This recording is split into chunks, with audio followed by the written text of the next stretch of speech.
Salah satu poin penting adalah bagaimana penjahat harus menantang pahlawan di level terdalam, bukan sekadar melalui kekuatan fisik. Villain terbaik adalah mereka yang bisa mengguncang keyakinan, moralitas, atau emosi pahlawan. Dari sinilah lahir konflik dramatis yang membuat pembaca terikat dengan cerita.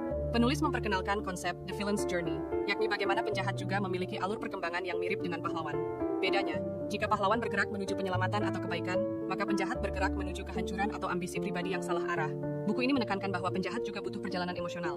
Mereka bisa berawal sebagai orang biasa yang tersakiti, lalu berkembang menjadi sosok antagonis karena pilihan atau trauma tertentu. Transformasi inilah yang membuat mereka meyakinkan dan memikat, karena pembaca bisa mengikuti logika perubahan tersebut. Buku ini menekankan bahwa penjahat, villain, adalah elemen penting dalam sebuah cerita, sama pentingnya dengan pahlawan. Tanpa antagonis yang kuat, perjalanan protagonis kehilangan makna. Villain bukan sekadar penghalang, tetapi juga cermin yang menyoroti sisi terdalam dari karakter utama dan bahkan pembaca.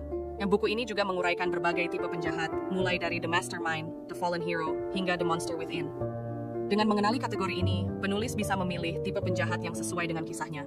Setiap tipe memiliki daya tarik dan konflik yang berbeda, sehingga menciptakan dinamika cerita yang lebih kaya. Penulis juga memberikan strategi praktis untuk menulis interaksi antara penjahat dan pahlawan.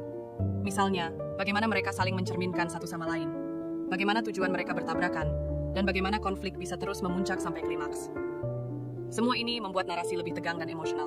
Villain yang menarik seringkali memiliki sifat-sifat manusiawi yang bisa dikenali, seperti rasa sakit, dendam, keserakahan, atau ambisi. Dengan mengaitkan sisi manusiawi ini, penulis mendorong pembuat cerita untuk mengembangkan penjahat yang kompleks dan relatable, bukan sekadar monster tanpa jiwa.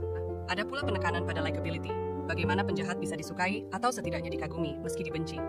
Karisma, kecerdikan, atau bahkan sisi tragis bisa membuat pembaca terpesona pada villain. Inilah yang dimaksud dengan villains readers love to hate. Pada akhirnya, buku ini menyimpulkan bahwa penjahat bukan hanya penghambat cerita, tetapi motor penggerak utama yang menentukan arah kisah. Villain yang kuat dan terbangun dengan baik akan membuat protagonis bersinar lebih terang, konflik terasa lebih dalam, dan pembaca lebih terlibat. Dengan memahami The Villain's Journey, penulis bisa menciptakan antagonis yang benar-benar tak terlupakan.